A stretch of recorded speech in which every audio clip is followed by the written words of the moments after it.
Hoy veremos 5 temas del bloque 2 de Lógica sexto semestre. El concepto. Su extensión y composición. El concepto es una idea abstracta que se utiliza para representar una categoría o clase de objetos, eventos o situaciones en el mundo. La extensión de un concepto se refiere al conjunto de objetos o situaciones que caen dentro de esa categoría o clase. Por ejemplo, la extensión del concepto mamífero incluye animales como los perros, los gatos, los elefantes y los humanos. La comprensión de un concepto se refiere a las características o propiedades que definen esa categoría o clase. Por ejemplo, la comprensión del concepto triángulo incluiría características como tener 3 lados y 3 ángulos. Pirámide Hamilton. Clasificación de conceptos. Aunque, por definición, los conceptos son representaciones generales y abstractas, suelen dividirse de acuerdo con la clase de los objetos a que se refieren o que designan. Así, hay conceptos concretos o abstractos, singulares o colectivos. El siguiente tema es el juicio. Estructura y características. Estructura y características. Antes de entrar en materia es importante señalar que, aunque el título de este tema se refiere al juicio, tiene otro concepto sinónimo que es el de proposición. En la lógica tradicional o aristotélica se le llama juicio, pero en la lógica del siglo XX se le llama proposición. La lógica que trata sobre las proposiciones se le llama proposicional, de tal manera que referirnos a juicio o proposición es hablar de lo mismo. Pero si utilizamos el término enunciado, aunque se refiere a lo mismo, aplica cuando ya se dice o se escribe. Por lo tanto, juicio o proposición se refiere al proceso mental, mientras que el enunciado es cuando se emite lo que se piensa. En todos los campos del conocimiento encontramos los juicios. La ciencia, para poderse comunicar, lo hace mediante ellos. Existen distintos tipos. Juicios estéticos, cuando apreciamos la belleza de algo, como una obra de arte. También existen los juicios morales, cuando juzgamos las acciones de una persona por su bondad o maldad. Lo mismo ocurre en la vida cotidiana. Durante un día podemos estar emitiendo una gran cantidad de juicios. Cuando vemos un deporte, algo sobre la política o los hechos que ocurren diariamente, si bien no somos expertos en los temas, siempre tenemos algo que decir sobre ellos. Cotidianamente estamos juzgando y cuando lo hacemos afirmamos o negamos. Verdad y falsedad. En lo filosófico se hablan de 3 tipos de verdad: lógica, ontológica y moral. La verdad lógica consiste en la adecuación de la mente con la realidad. Se refiere a la enunciación de juicios que pueden ser catalogados como verdaderos o falsos, según exista una correspondencia de lo que se dice con la realidad. Por lo tanto, en esta verdad existe una adecuación de lo que se dice, mediante un juicio, con aquello a lo que se refiere con los hechos o con las cosas. La verdad ontológica es la adecuación de la cosa con la inteligencia. La idea que se tiene de ella significa la existencia de una identidad sobre lo que se piensa de la cosa, es la cosa misma. La verdad moral consiste en la concordancia de lo que se dice con lo que se hace y tiene que ver con la congruencia de vida. Dice Gutiérrez Sáenz que el juicio es la sede de la verdad, a través de la afirmación de algo que es posible contrastar con la realidad. Sin embargo, la idea concepto no permite validarlo como verdadero o falso. Si se dice, eso es un gato, en ello está implícito un juicio. En el fondo es una afirmación. Si solo se dice la palabra gato, no hay posibilidad de validarlo como verdadero o falso. Por lo tanto, la idea o concepto solo es la representación mental de la realidad que no afirma ni niega, pero es la base para adquirir un conocimiento, estructurarlo y formalizarlo.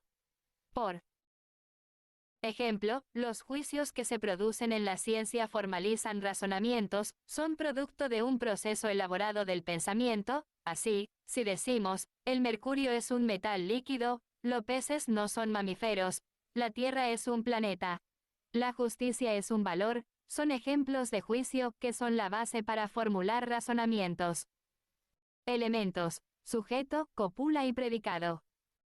Una oración como es el sujeto y el predicado, así si se enuncia la oración. La casa es verde o el árbol es frondoso. En ambos casos tenemos oraciones con sus respectivos sujetos y lo que se predica de cada sujeto. En estos ejemplos se identifica que el primer elemento de un juicio es el sujeto y lo designaremos con la letra S. El segundo elemento del juicio se le conoce comúnmente como predicado. En el caso de nuestros ejemplos verde y frondoso, se le designa la letra P. El tercer elemento es la cópula, que en nuestros ejemplos está determinado por el verbo ser teniendo la característica de ser afirmativos. La estructura del juicio está representado en la siguiente tabla. Clasificación y utilidad. Del mismo modo, así como existe una clasificación de los conceptos, también existe una clasificación de los juicios, con un orden distinto al de los conceptos. Existen diversas clasificaciones. Por cuestiones de síntesis se retomará la división de juicios que utiliza Gustavo Escobar Valenzuela, quien los divide por cualidad y cantidad, según su relación y su modalidad. El siguiente tema es el razonamiento. Argumentación y sus características, tipos de razonamiento, cuadro de opinión. Materia. Conceptos y juicios. El razonamiento es la capacidad que tiene el ser humano para ir construyendo pensamientos argumentativamente sólidos. El razonamiento se compone de juicios, uno se llama premisa y otro recibe el nombre de conclusión misma que se desprende de forma necesaria de las premisas. Forma. Premisas y conclusión. La forma del argumento se refiere a la forma lógica que tiene, es decir, se quita el contenido para dejarse solamente la forma simbólica. Todo razonamiento está formado por un antecedente y un consecuente. El primero se refiere a las premisas mientras el segundo es la conclusión. Esta última es consecuencia lógica y resultado de las premisas. Validez e invalidez. En la lógica formal, en un razonamiento no importa tanto el contenido como la forma del argument respecto a la validez o invalidez. Es importante diferenciar entre verdad y falsedad. Un juicio se puede catalogar de falso o verdadero, pero un argumento se dice que es válido o inválido, es decir, un razonamiento puede ser falso y por su estructura ser válido. Razonamiento argumentativo y sus características. Tipos de razonamiento. Inferencias de inmediatas simples. A las inferencias inmediatas también se les llama razonamientos simples y estos consisten en pasar de una premisa a la conclusión. Por ejemplo, todos los franceses son europeos, luego entonces algunos europeos son franceses. Inferencia mediatas complejas, deducción, introducción y analogía.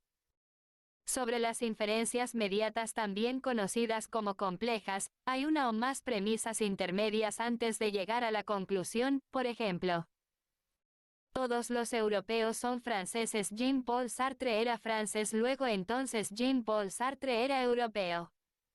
Cuadro de ocupación. Pero no quería porque la estructura y reglas. Los juicios que ya hemos revisado se encuentran en el cuadro de oposición. Aquí están las bases para la construcción de todo tipo de razonamiento. Los juicios están clasificados por vocales a universales afirmativos e universales negativos. Y particulares afirmativos, particulares negativos. Diagrama de John Venn, representación gráfica de los juicios. El siguiente tema es silogismo. Definición, materia y forma. Definición y materia. La teoría del silogismo es una metodología de la lógica formal atribuida a Aristóteles, que tiene como propósito la elaboración válida de razonamientos o argumentos. Con esto llegamos al punto culmen de la lógica aristotélica, después de haber visto el concepto y el juicio. Reglas del silogismo. Para construir silogismos válidos, es necesario saber las reglas que se verán aplicadas cuando observes las figuras del silogismo. 8 reglas. Regla 1. El silogismo debe tener 3 términos o conceptos: mayor, medio y menor. En el silogismo se elisan solo 3 términos o conceptos en el que muestran una relación del mayor con el menor mediados por un tercer término. Regla 2. Ningún término debe tener mayor extensión en la conclusión que en las premisas. Regla 3. El término medio jamás va en la conclusión. Regla 4. El término medio debe ser por lo menos una vez universal. Regla 5. De 2 premisas negativas no se concluye nada. Regla 6. De 2 premisas afirmativas no se puede inferir una conclusión negativa. Regla 7. 2 premisas particulares no dan conclusión. Regla 8. La conclusión siempre sigue la premisa más débil. Ya vimos los elementos que constituyen un silogismo, además de sus reglas. Ahora veremos las figuras del silogismo, para que tengas el referente o modelos que necesitas para elaborar cualquier silogismo. 19 modos. Al estudiar anteriormente el cuadro de oposición, se revisó cómo estaban distribuidos los juicios por V, a saber: círculo relleno A universal afirmativo, círculo relleno E universal negativo, círculo relleno I particular afirmativo, círculo relleno particular negativo. Mediante estos juicios se han elaborado hasta 64 combinaciones, pero no todas cumplen con los CRIs. Para hablar de silogismos válidos, se cuentan con 19 combinaciones que son las que desarrollaremos en este apartado y se les conoce como modos del silogismo. Fin. Que Dios les bendiga. Gracias por ver el video.